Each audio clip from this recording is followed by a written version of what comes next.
And we are live. Hello, everybody. Thank you for joining us. My name's Adam. I'm here today. I wrote a book. It was on the thumbnail. Did you see that? Animus Paradox just came out today. This is a proof of the physical version that'll be ready in a few weeks. But right now, the EPUB is out. And you can go get it pretty much wherever you want. If you're interested in cyberpunk thrillers or cyberpunk, any combination of those things, that's really the demo it's going for.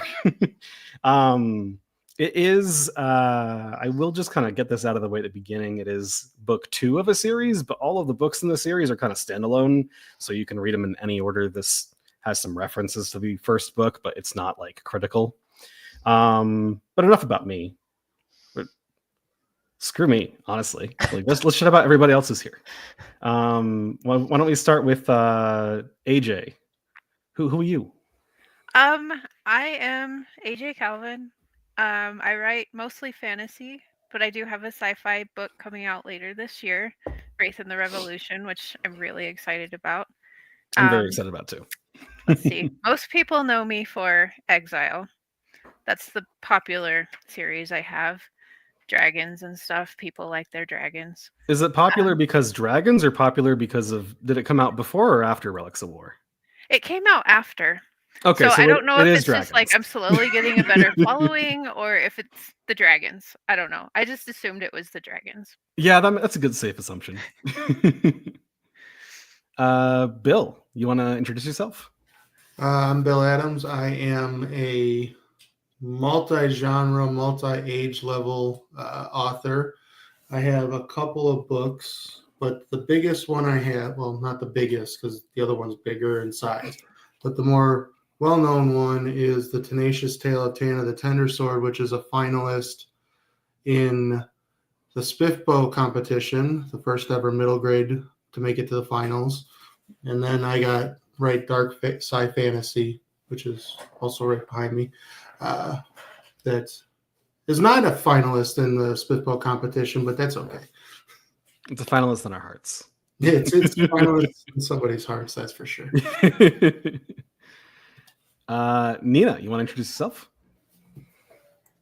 Hi, I'm Nina Voss. I am a new author. My debut just came out last October 2024, and it is also a cyberpunk thriller. So if you read Animus Paradox and you're like, this was fantastic, and you want more of the genre, well, I wrote in that genre called Neon Noir. So, but I'm looking to eventually expand into other genres. But right now I've stuck myself into a trilogy. So I'm going to be stuck there for a little while. Yeah. Meanwhile, my next book is nonfiction. You mentioned that. And I was like, that's quite you said a nonfiction reference book? Yeah. So quite a jump. Yeah. So basically, I'm really into maps. I really, really like them. And I wrote a couple of articles about map design, like fictional map design especially, but in general, more or less, for Campfire, because I work over there. And the person who runs our blog was like, hey, this would be a really cool subject for you to talk about. And so we released those. I probably was working on them like in the beginning of last year, off and on. And that kind of led me down a process to like, oh, this is really fun. There's a lot I can say about this. And I've already done some of the work. I could possibly take these blogs and expand upon them, add new concepts and themes, because those were very focused on like climate and coastlines and like a few of the basics. But there's a lot you can add to that, like with how do people affect the map? How do the animals affect the map? Or how does the map affect the way the animals move around it? And then we can get, of course, into like the design fundamentals of what font do you use? How do you use font hierarchy to your advantage? The factoring in color and everything like that. And so this is kind of all amalgamated into this roughly 70-something thousand word reference book where like there's no one topic in it that is going to go super in depth.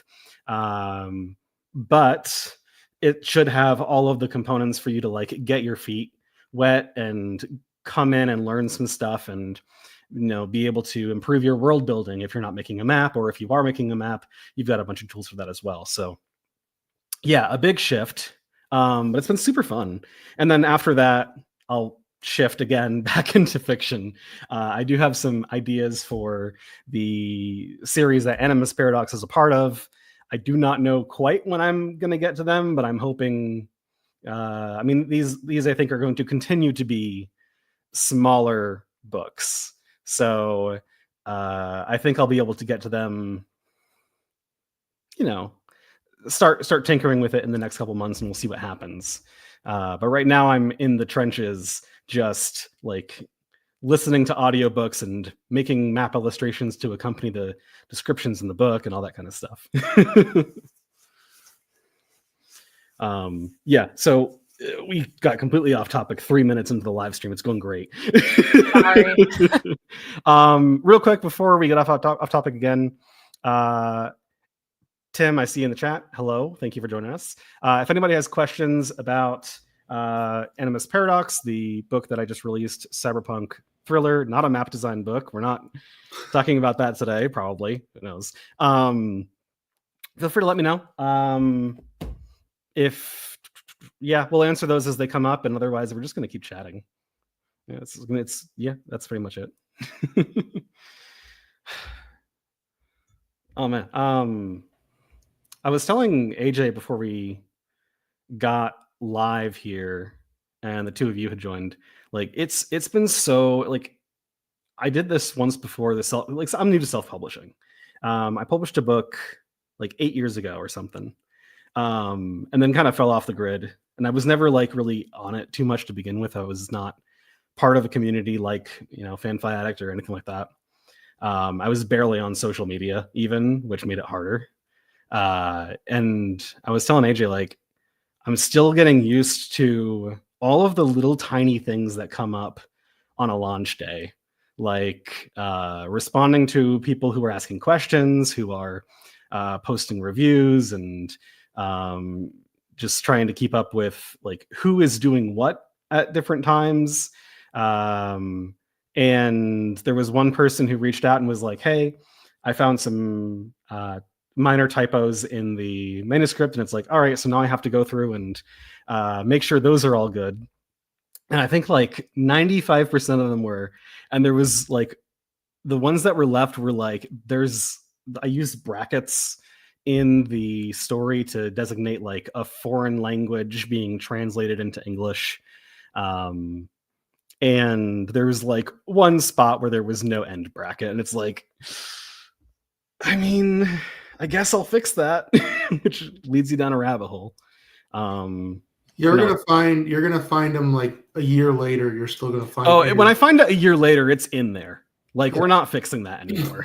It's surprisingly ridiculous how these little tiny things skip through like a bunch of readers and like a bunch of editors and everything, and it still gets through. It's like, how? Like, it's amazing. What? I have after I published, I did get the, oh shoot, there's one, and I went and quick fixed it, and oh shoot, there's another, and one really surprised me. I was like, it was a very glaring one, and I was like, there's no way that has been in there for every single edition. And I went back to like the very, very first draft, and it's in there, which means it went past like a beta team, editors, my entire ARC team that did point out typos, but none of them pointed out this very obvious glaring one. And it's just amazing what gets past many eyes. And it's like, it's supposed to be without the apostrophe, but I had the apostrophe in there, and it's on like the third page,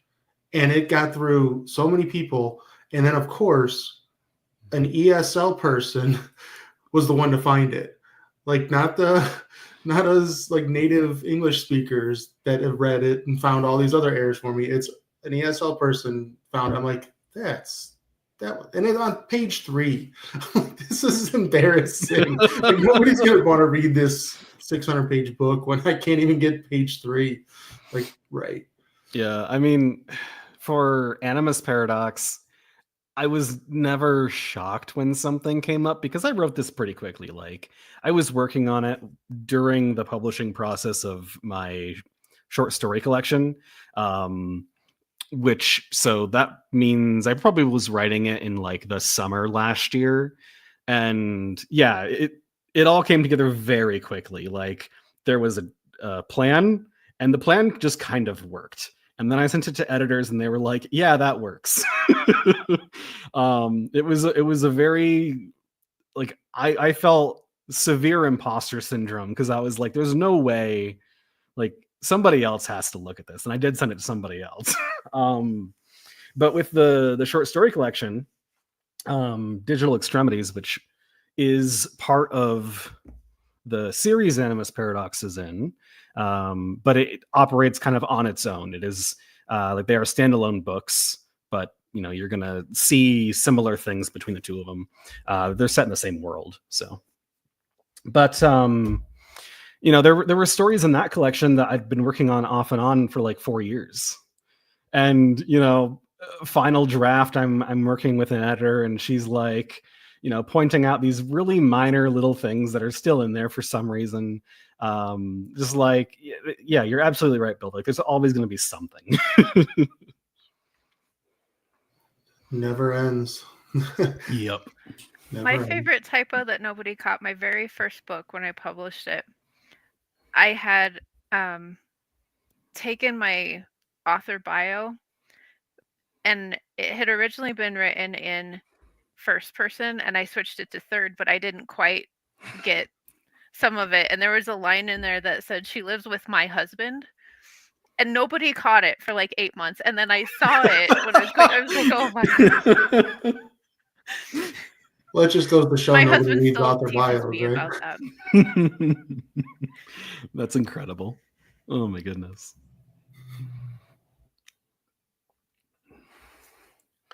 Yeah. So my big question, Adam, go ahead, is why Italy? So this actually begins back in the short story collection, because the collection comes in the sequence of writing stuff that comes first. So that collection was very much based on, like, what if we do a cyberpunk thing, but it is in remote and rural places. And some of these places just kind of were off the top of my head, like, oh, I know this like this little tiny town in Canada near where I grew up. That became one of the stories. I've always liked the idea of the setting of like Svalbard, like way far up in the north. This Norwegian town up in Longyearbyen. Others I had to go looking for. And one of the most interesting places that I found was, and I might be butchering the pronunciation because I just type it out usually, but Civita di Bagnoregio. And it's, if you're not familiar with it, it is often referred to as like the dying city, or the dying, I think it's the dying city. Basically, like, it's this old Etruscan town that's built upon a hill, but the hill is crumbling and falling apart. And so, of course, this like 2,000-year-old village is with the hill falling apart. And in that short story, that little village takes it becomes part of the story a little bit. And we don't spend a lot of time there, but like the whole city, this fictional city of Miro Etrush, is built around it, basically as like this wall containing the hill so that it doesn't fall apart. And I loved that concept of setting so much, and I always stuck with it, even when I didn't know what the story was going to be. It took several drafts. Cut ahead to Animus Paradox, that exists in large part because one of my editors, BK Bass, he read the original short story, and there's a thread in it where they talk about the thief in this book, Hachiro, and that goes unresolved. So he was like, I want to know what happens to this guy who stole from the mob, and like people are looking for him. And I was like, well, it doesn't make sense to exist in this story, but I could see spinning off something based on that. And so that's the long version why Italy. It's kind of just like more or less by circumstance, but it also just happened to work out pretty well anyway because of that. So it was like a really fun setting to explore, especially because like the short story was so firmly set in the city, and with this book I kind of got to explore the regions around it a little bit, which was nice. Yeah, I only asked because I love Italy. Yeah, I found that out in your review, and I was like, oh, thank goodness. Yeah, no, I was surprised when I saw the Italian stuff in there, and I'm like, oh, that's cool. I had to brush up on my Italian a little bit when I was going through it, even though you don't have a lot of Italian. Like, yeah, no, so much of it is just like auto translated for the main character. It's like almost non-existent, which is both relieving to me as somebody who does not speak Italian, and I kind of wish there was more Italian, if I'm being honest. Just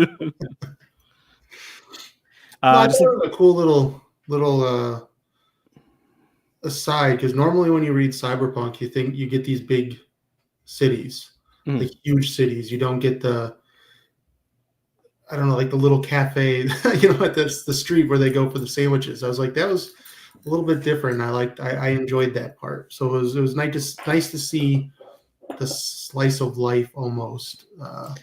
Bill stole my very first question I was going to ask you, because that was the why Italy, and you wrote it so well, and so like, to me, I know nothing about Italy, so for me as a know nothing, I was like, he's got to be Italian. He's got to have this long Italian history, and that's where he must have been like obsessed with Italy since he was young, and that's what caught my eye with Digital Extremities too, is that you did like rural cyberpunk, which is such a unique concept, because just like my book, it's your classic stereotypical big city Tokyo influences, kind of Blade Runner vibe, but it's I don't know why cyberpunk only has to exist in that world, but so that was very, very cool that you did not do that. And I think you did it very, very well. So, thank you. And like I said, I thought you must be Italian.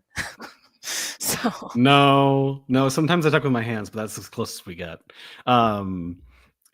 No, I mean, like I said, it all kind of goes back to that original short story collection. It's just sort of like, what are interesting places I can talk about? And some of those were places I was familiar with. I grew up in northern New York. And so all of those, like Hemingford was one of the short stories I visited there. They have there's like one pub in the town canonically, and they have really good fish and chips. And my family's been there a couple of times. I currently live in the Burlington, Vermont area. So I didn't at the time when I wrote that story that takes place there, but I grew up very close to the area. So like there is some of that, but in other examples, I mean, like the story that takes place in Italy is just like, I really like this place as I'm learning about it, and like I want to try and like I've never read a story that's set in a place like this. I want to see if I can do it. And they have wine, so there's that too. There was I find one of the easiest ways I find with representing a place, in my opinion at least, is to do it through the food. And that's part of why you get so many food scenes in Animus Paradox. You also get that in the short story collection a little bit, because I think what people are eating and how they feel about it can really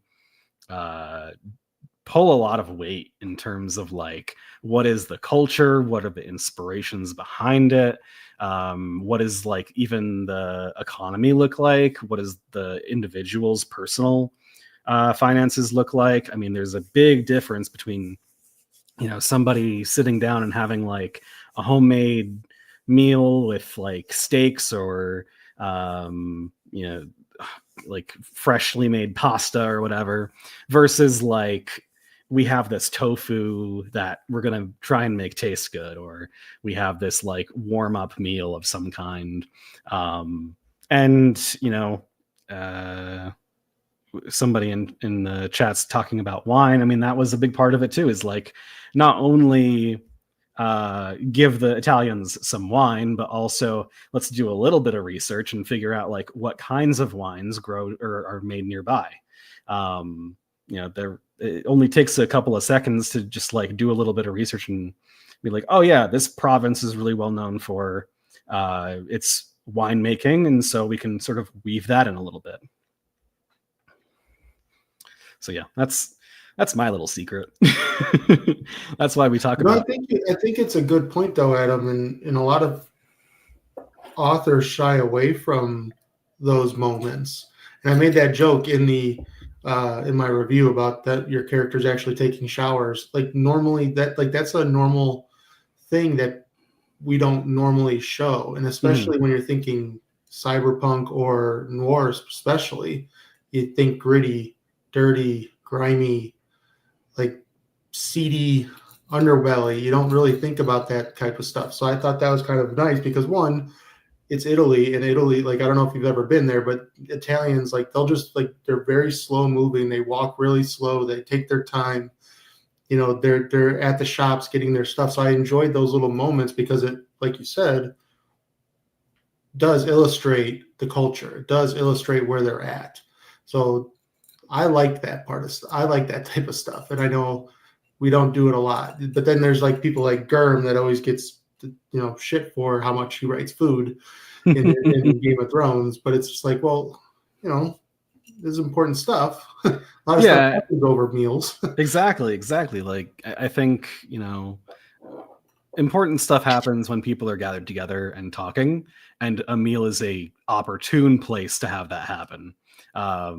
Because in part it can pull that double duty and not just facilitate that conversation and, you know, progress the plot in some way, but also, you know, set the scene, make it feel more lived in.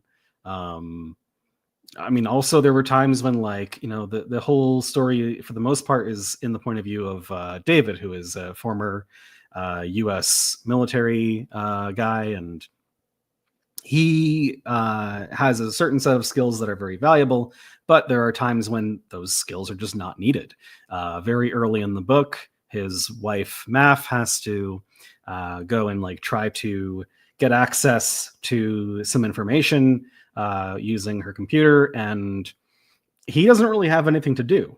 And so what do I do with my main point of view character? I'll just have him clean up a little bit and cook stuff and ruminate on what's recently happened. And I think, you know, it shows their partners without him necessarily having to take part in the critical like mission activity that is happening right now.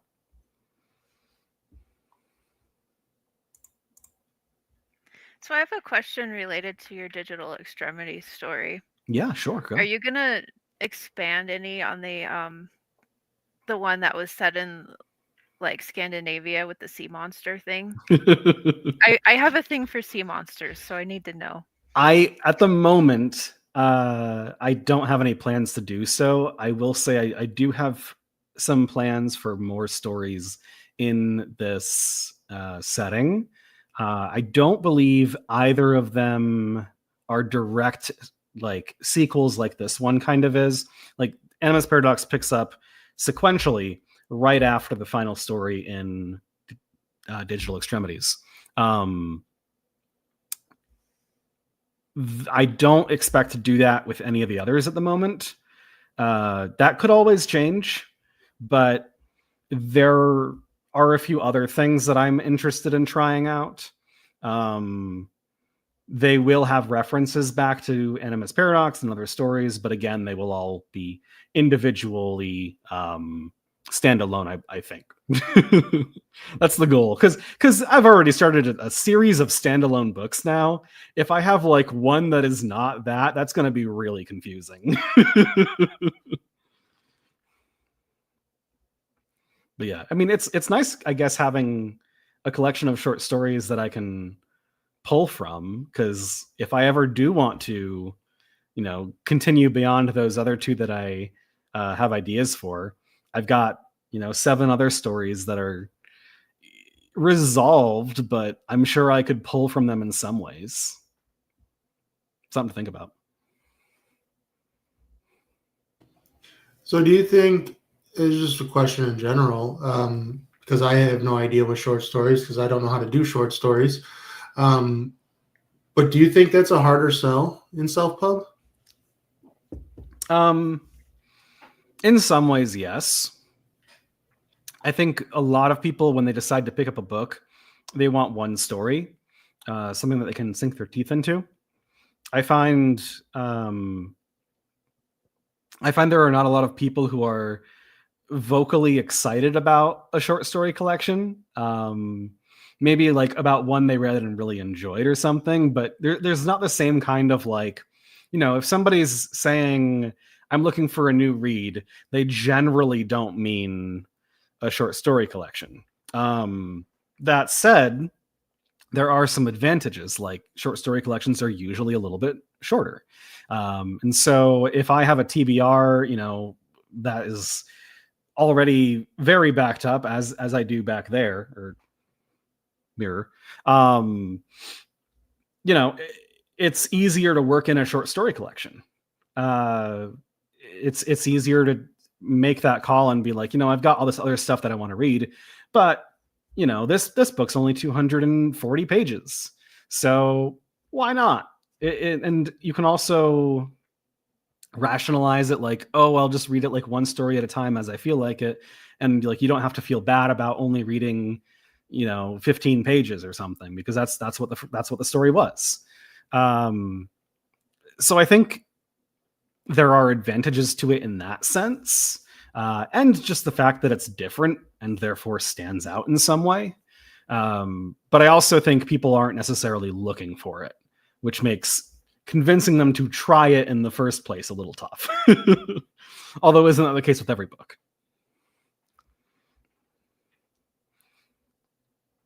But yeah, I mean, I don't know. What are your like? Maybe this is getting, you know, too deep in the weeds a little bit, but like, what are your guys' thoughts on, you know, trying to get your foot in the door with readers? Like, I know that's always a question that people have. I think AJ and I were having it with somebody in the FanFiAddict Discord recently, earlier today, who was like, it's just so hard to get a reader's attention and time. And I definitely have not cracked that nag. I don't think anyone's ever really going to, but yeah, I've reflected since. So I released my adult fantasy, sci fantasy, in July. So it's been about 6 months.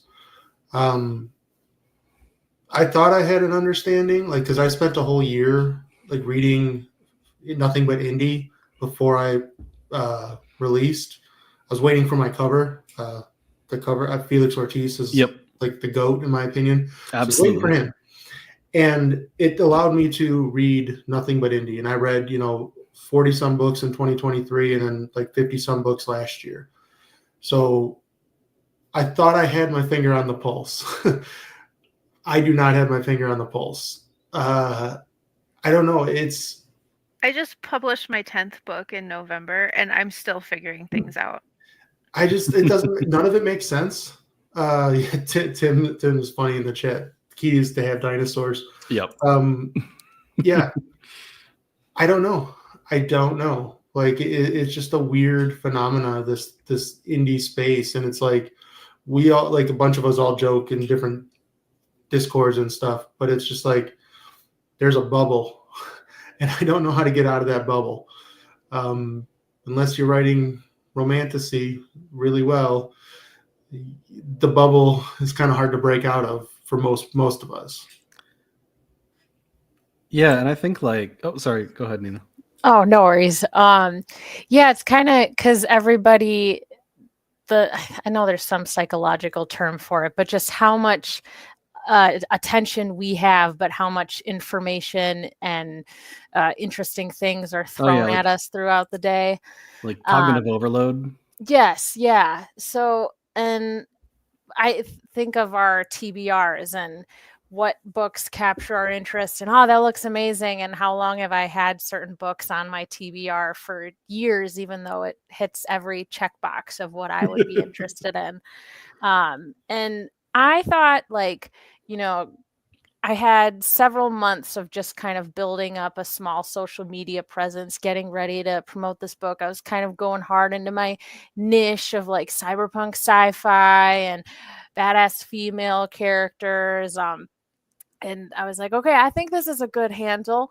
And then like leaning into that and not always getting success with that edge. And it was really interesting. I had my first in-person event and just seeing what drew people and what aspects like made them buy the book. I was like, that's what's getting you. Or some people were just, that looks like a really good cover, and they don't even really read, but they're like, that looks like a cool cover. And I'm like, well, if that's what sold you, like, for great. But it's really hard. It can just be the most random of things, or you can tick all the boxes and it just still, somebody won't buy it.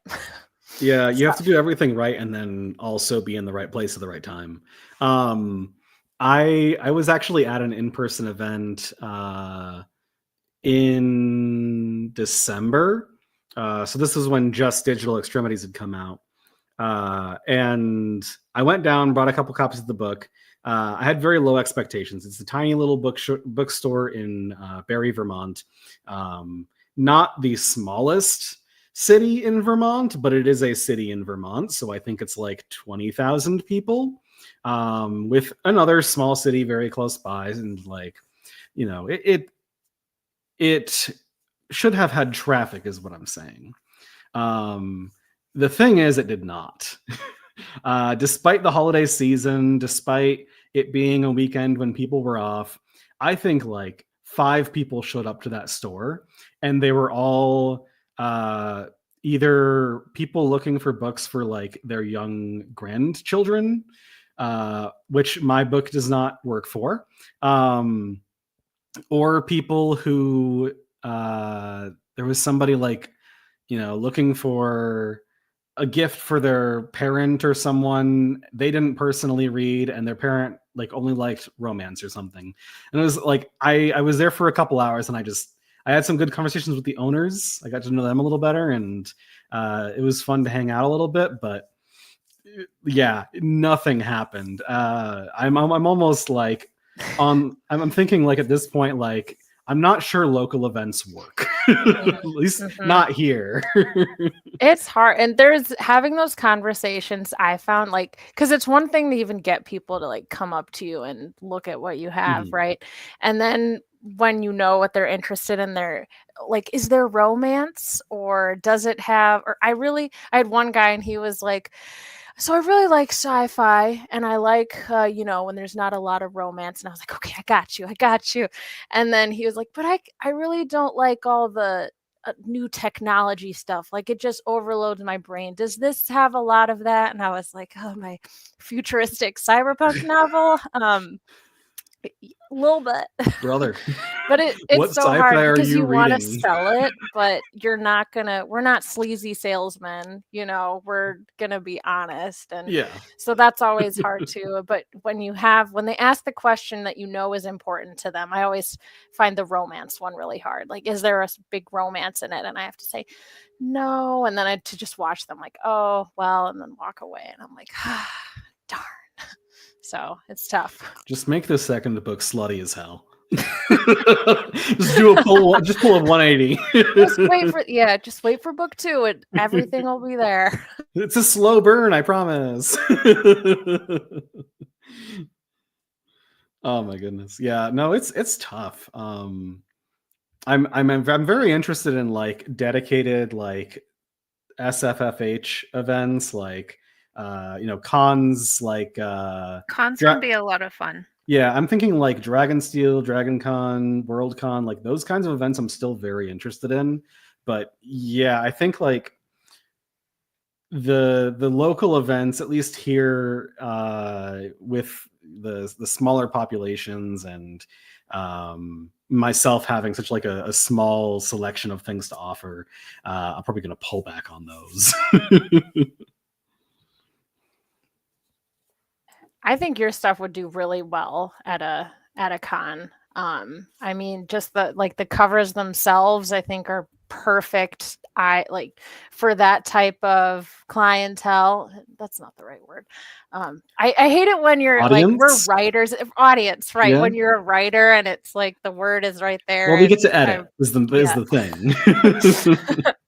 But right, your audience, your target audience, I feel like this is just right up their alley. And you were mentioning that having short stories can be a tougher sell, especially when people are looking for my next read to sink my teeth into. Yeah.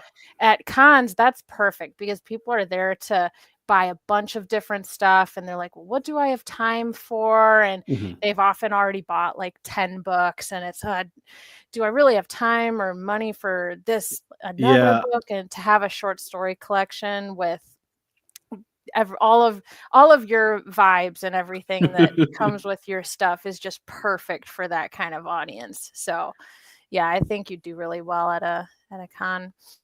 Yeah, the size of the books is somewhat, I mean, I've talked already about how like I just kind of by default enjoy shorter work. But it is somewhat strategic in that way, like I envision telling people you can finish it on the plane ride home or something. Because I've had multiple people actually tell me they finished Animus Paradox in a day, which is, I have a lot of feelings about that. You as well, AJ? Yep, I read it in a day. My goodness. Dewey's in the chat. Hey Dewey, thank you for joining. We're just yapping about publishing and occasionally making it relevant about Animus Paradox. You said you have a lot of feelings about that. Are they mainly positive or is part of? Oh, they are very positive. The fact that someone is interested enough to pay attention to my story for however long it takes them to finish in a day is insane to me. It is also just a little bit disheartening that I can work on something for months or years and it's all over like that for them. You can consume it that quickly. And yeah, it took me however long. Especially like I am not a fast reader. Even if I could finish something in a day, I don't want to. But no, it is overall, we'll say like 90% positive feelings. The other 10% is just envy that I don't read that fast. I know I'm a slow reader and a slow writer. So when I see it, all the fellow writers and they're pumping out like, yeah, I wrote 8,000 words today. And I'm just like, well, couldn't be me. I wrote 13,000 words one day as I was trying to finish up. Well, wait for it though. I was trying to finish up a work in progress and I was on like the last chapter, but the last chapter kept expanding. It was one of those where like, oh, I can't end it here. Like that doesn't make any sense actually now that I'm doing it. I have to add this little scene or this little transition or whatever it is. Oh, I mean, it ends too abruptly now. And now I have to add some sort of like little epilogue or something. By the end of the day, I had written about 13,000 words and then I did not write again for 2 years. Your grand finale. I was like, we're done with this for a while. I went back and like reread that at some point and was like, I don't think this was worth it. But it's all right. It was an experience. I know not to do it now.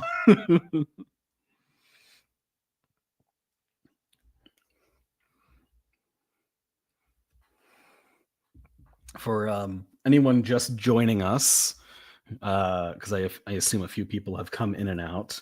The book we're talking about is Animus Paradox. Just came out today on ebook. It is going to be out on paperback in a few weeks on the 17th. You can actually get signed copies on my shop on the website. They won't go out until they're ready, obviously, but they're very close. I'm very excited about that. It's a cyberpunk thriller. The short story collections we've been talking about are not thrillers. I will just throw that out as well. Like, they're very different genres. I describe Digital Extremities as a sci-fi slice of life thing. They're very related in a lot of ways, but yeah, pick your poison. Do you want to give insight into the name of the book? Why Animus Paradox? What? I needed a name for the book, and I started thinking about what names sound like cyberpunk. I think I need you to understand, I think very little about the names of things, because I know that whatever I name something, people will just accept it and they won't think about it too much. This is my philosophy around naming locations, around naming characters, whatever it is. Just people think about it way too much, and then the people who ingest that media, who read that book, who watch that show, whatever it is, they're not thinking about it too much at all. So yeah, the Animus Paradox stuff comes from just like what sounds like sci-fi. And I came up with a couple of ideas. Paradox was one of those terms where it's like, oh, that sounds like super sci-fi. And at some point, the whole book sort of, in my head at least, became kind of, there's a moment toward the end of the book, which I won't spoil too much, but basically like the main character, David, kind of has to make a choice about following through with something that could mess up somebody else's life, or to basically change his goals for that moment and help that person out at the risk of his own safety. And that sort of became to me a central, maybe not like a central theme of the book, but like the final point of it, like the final thing that it said.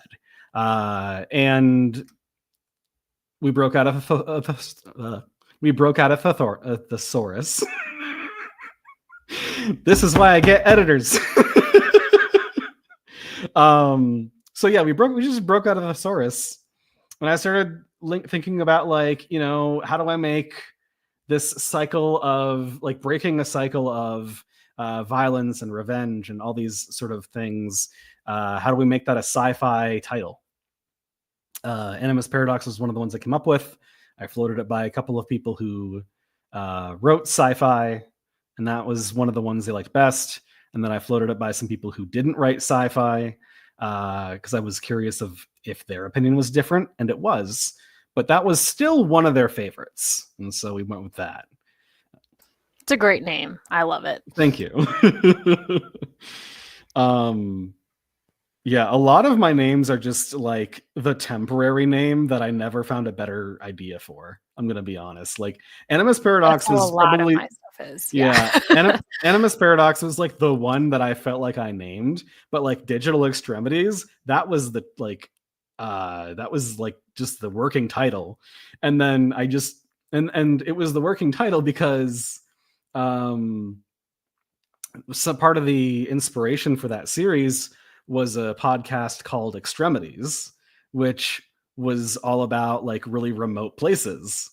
And I was just like, in my head, I'm like, that's just the test, like the test name, the project name for this thing that I'm working on. And at the time, I didn't even know it would become a short story collection. And now it's both the name of a book and a whole series. That's cool. Like, I would never be able to stick with the name of my working titles, because like one of the ones I was working on last year, the working title was Fantasy Ghost Hunters Nonsense. and that would not work. It Because I wouldn't? didn't have a title for it, so I just gave it some random. I mean, I feel like that title would hit a few people right. You put in a few like characters that are always joking around or something, that fits so well. Oh my goodness. What about you, Bill? How do you feel about titling stuff? Depends. It depends. No, I mean, like, long story short, my adult series I've been writing for so damn long, like almost 20 years at this point. Mhm. It's gone through, I don't know how many different drafts and how many different names and title names and stuff before I finally settled on it. But it's also a combination of multiple stories into one. That's why it's so damn long and big and chunky. Mhm. So I've had to cut a lot of names, a lot of things, and like meld them together. Because apparently I like to write about very similar things, and like the basis of my magic is very similar in like all of these stories that I started writing as standalones or separates, and it just kind of all worked out that way. But when it comes to like naming characters, that's the fun part for me. I like, because I lived in Texas for a while, and whenever we would drive back home up into Chicago, it's an 18-hour drive.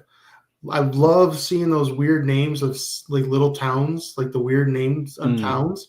And I would just like write them down and be like, that would be a cool character name. You know, you just change like one letter, you know, like spell it a little bit differently, but it's like, that's a cool name. So that's where I mostly got my naming stuff. But otherwise, naming is naming, kind of like what you said, Adam. It's just like, I'm going to come up with it. I think the one thing though with like fantasy writers specifically, maybe AJ can agree with this on me, is we overthink it. Because we're like, oh, we have to be different from, you know, Lord of the Rings, you know, wizards and all this stuff. So we come up with these weird like mage names and stuff like that. And it's just like, no, let's just call them wizards and mages and just be simple. We try to be cute. And then when you're too cute and nobody can pronounce the name, and then, and then they're like, what are you talking about? And it's just like, oh yeah, I should have just named him a wizard. Yeah, I feel that. Yeah. I mean, I'm not like, I just read one of AJ's books. Sorry to go back to this, but I just read the book Serpentis, which is up in this, that one. And she literally has half humans, half scorpions, and they're just called scorpion men. And I'm like, see, simple. Why do we try to make things cute with like weird names? It's scorpion men. Like, just keep it that way. That ended up like, so that series is kind of like yours. I started writing that when I was a teenager, and then I ended up like scrapping the whole thing. I had written the whole trilogy. I scrapped the whole thing and rewrote it, and that's what I ended up publishing. But I couldn't really think of a better name for them, so I was just like, I'll just stick with it because that's what they are. Just be literal. It's easier. Yeah, and it's just easy. Yeah, it's just like so much easier for the reader when the information is just in front of them and they don't have to like spend a bunch of time trying to figure out how to pronounce like an umlaut or something. Well, that's why, like, I always joke when, because I review books a lot, you know, and that's, I always joke when I get a fantasy book and the elf characters have apostrophes in their names, because, you know, Lord of the Rings, they have their apostrophes and stuff. And I always just joke, I'm like, oh, there's an apostrophe name. So it must be a fantasy creature. It must be a fantasy species. We got to flip it on its head. We need someone to write a fantasy series where all the elves have like just normal last names, like Bill and Tom and like Fred, and then all of the humans are like super flowery, and they've got all of every single letter has some kind of accent. And dashes between their names. Yeah. Somebody get on that. Like tildes and lots and. If you can pronounce it, you're doing it wrong. Exactly. Oh my goodness. Yeah, no, I think names are like overthought, but also just like super fun. I like place names a lot. because a place is always named something for a specific reason. Whether it's like the person who founded the place or who discovered it, or the thing that place produces, or some sort of landmark that's nearby. Maybe like a translation or a mistranslation from an earlier name. And there's just so much history that you can hint at without necessarily having to know exactly what that history is, just through the naming of it. I think that's really fun. And I have been known to make fun of myself for some of my place names in my books. So anybody who's read the Caein Legacy, there's a town that they visit in the second book called Dragon's Feet, because it's at the base of the plateau where the Dragonlands begin. But in the related series, which I'm currently working on, one of the books starts with the line, "Dragon's Feet is a ridiculous name for a city." Because it is, that. but yeah. And absolutely, like in a real world, like people would be making fun of these old established names and titles of things. Like that just makes a lot of sense. Sorry, like the inner world building geek in me is coming out now. Like I don't know if I've told any of you this. I used to be editor-in-chief for World Building magazine. It was a free, actually you can still go read it. It was a free usually a PDF that we produced like when it was ready. Some years it was once every month, some years it was once a quarter. It really varied a lot as we became more ambitious and more busy. But yeah, we would just like write about different world building techniques and stuff, and it was a ton of fun. I eventually had to drop it because it just was too much for me at a certain point. But yeah, that's still around if you want to go check it out.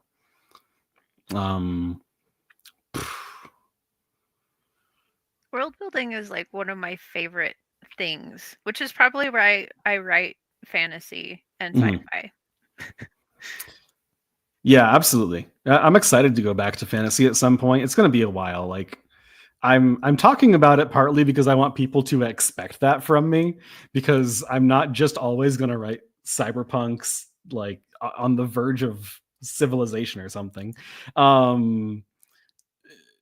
But you know, it's hard, and I know we mentioned that on threads. It's hard because on the one hand you want to market it and you want to get your name out there, you want to get your books out there, so you really lean into it, and then people will read your stuff, they'll really like it, they'll think of Cyberpunk but it's when you want to then delve into something else, it's like, okay, am I gonna have to reach this brand new audience, and how does that work for my marketing identity that I've created? Like, it's hard. So I think it's smart to really throw out there that early on in stuff like that, to say that I'm working on this type of thing, or really throw out that you are multi-genre, it's just not published multi-genre yet. I'm extremely mono-genre at them. Actually, well, not even really, because I have one like more introspective slice of life-ish thing, and I've got one where there's multiple shootouts and car chases. That's true. You've already, I mean, they're both cyberpunk, but they're very same different setting, but very different vibes.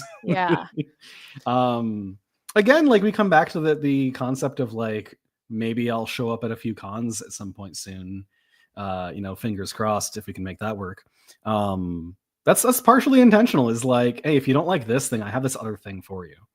And then the map design book is going to be for people who don't want fiction, I guess.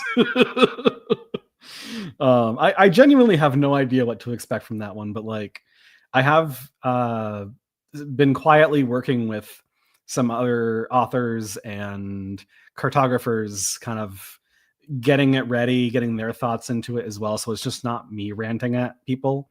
And the enthusiasm around it, at least in the limited amount I've been able to talk with people about it, has been extremely positive.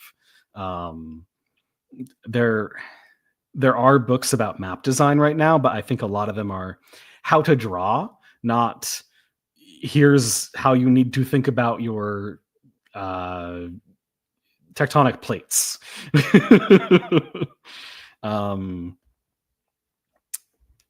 Chris just showed up in the chat. Thank you for swinging by real quick, buddy. Appreciate it.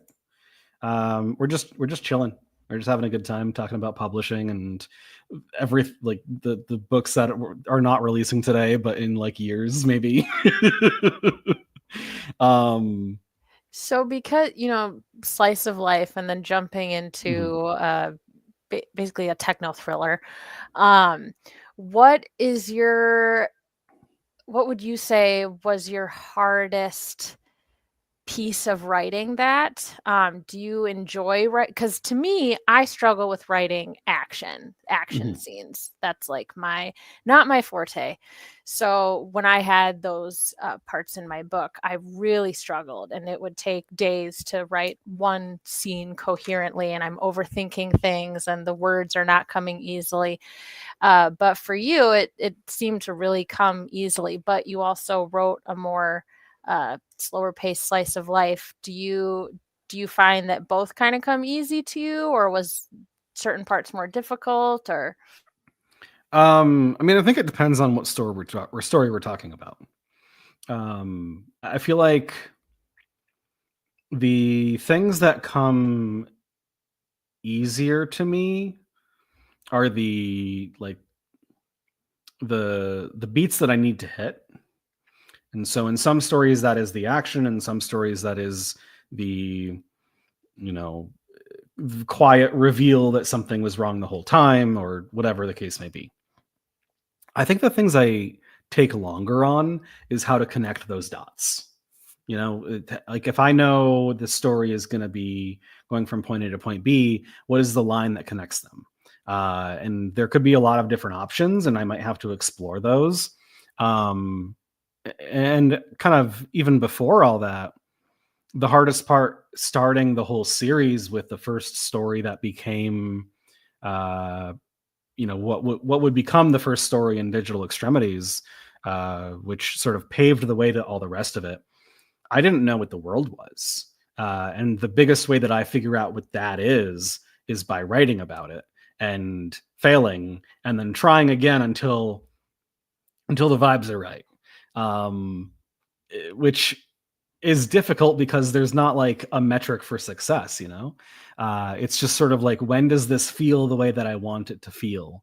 I knew that I wanted the setting to feel near future, very relatable, but like enough in the future to feel cyberpunk, enough advanced technology so that we could weave in some of those cyberpunk tropes of like the netrunner and the hacker and the cybernetic modifications and stuff, but pull back from what we typically see. Kind of almost an opposite problem in Animus Paradox, as we quickly discover the one of the main antagonists in Ian is very heavily modified. Very typical cyberpunk, lots of sharp things all over the place.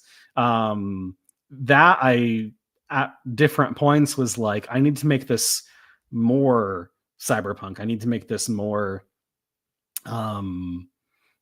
similar to those things that people are used to from like your Neuromancer and your Cyberpunk 2077, all that kind of stuff. So there's not really one answer to that question. It's more like there are different things with different stories that are harder to achieve for me. And a lot of that comes through just like trial and error and sort of stumbling around until I figure it out.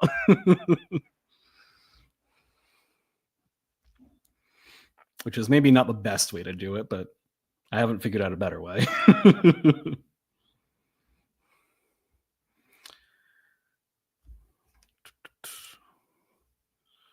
All right. Well, I think we're coming up on an hour here.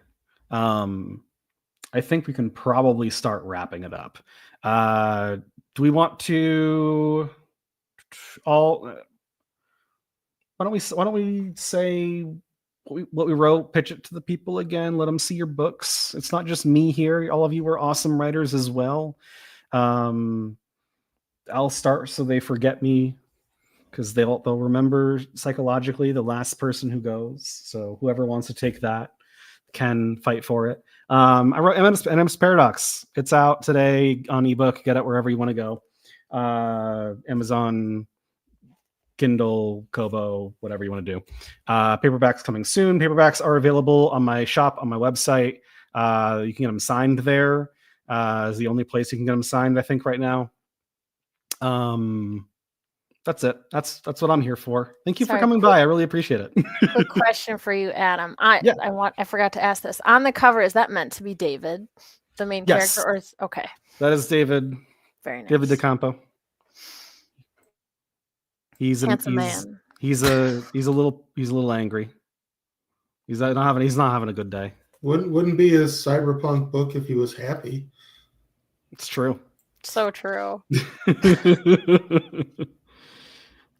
It's also a private investigator, so that's a hard life.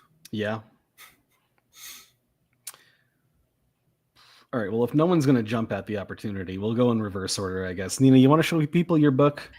Give them a chance. Give them a chance to learn about it for a second. I'm Nina Voss. I've also written a cyberpunk thriller. So when you're done with Animus Paradox and you want more, you can check out Neon Noir, dystopian techno thriller. I wrote it, in October of last year, or released October of last year. So awesome. Bill. Bill Adams. I write science fiction, fantasy stuff, mostly adult. I didn't show this one earlier, but I actually did write a small novella. It does happen occasionally.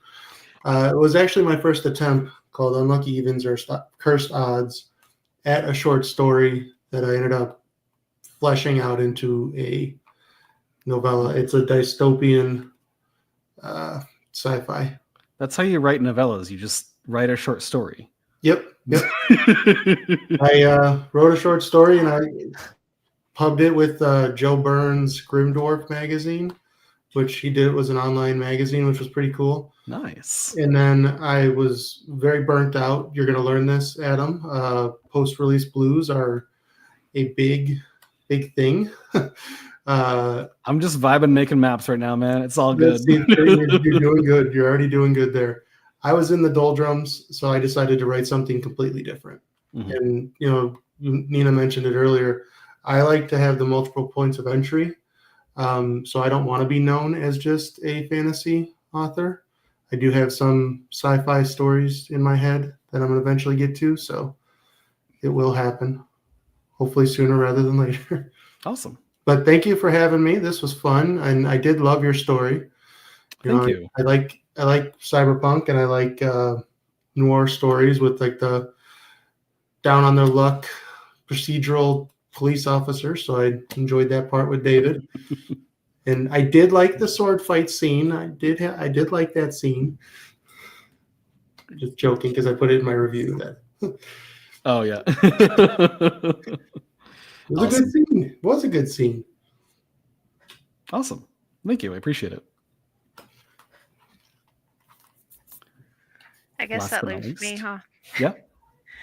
So I'm AJ Calvin. I write fantasy and sci-fi. I will say both because there's other sci-fi stuff in the works beyond the one that's coming out later this year. I'm best known for the Caein Legacy, which begins with exile. I think, again, as I said earlier, because there's dragons, and that's why people seem to gravitate to that series. My other series is the Relics of War, which is a trilogy, and then Serpentis is a standalone that's related. Yeah, I guess that's it. Cool. Well, thank you all for... Thank you for joining, or for letting me join. Thank you for having me. I'm still in TBR con mode with the moderator. Yeah. I get it. Yeah, thank you so much for having all of us and for giving us the opportunity to, read it ahead of time. So yeah, right. We're in an exclusive club. It's pretty cool. So I appreciate all of you for blurbing, reviewing. I mean, those things are just, as you all know, so important. I actually was very excited. We hit 10 reviews on Animus Paradox on Goodreads today, and a total of 40 reviews for the whole series. So that was very exciting. So yeah, thank you to all of you for taking the time to read it, for joining me here, for everybody who is in the chat. It looks like Chris, you're too nice. And he's got Bill and AJ's books. He's gonna go after Nina's next. Chris is a very nice guy. He's gonna pop in your DMs and he's just gonna say nice things, and he's gonna be very chill. That's just how it goes. Anyway, thank you all for showing up and for hanging out with us. I really appreciate it. Stay tuned for my nonfiction guide to maps. We'll see you all later.